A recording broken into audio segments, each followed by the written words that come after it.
I have OUKITEL WP23, and today I'm going to show you how to enable portable hotspot on this device.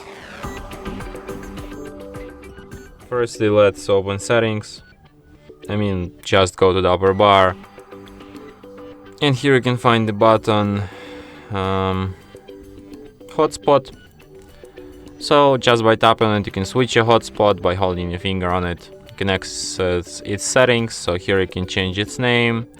Here you can display QR code to instantly connect to your hotspot.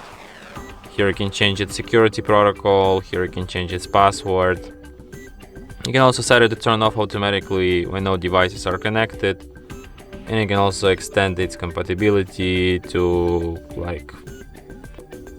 helps other devices find this hotspot, reduces hotspot connection speed. So yeah. And that's it. Thanks for watching. If you find this tutorial useful, don't forget to hit that like button and subscribe to our channel.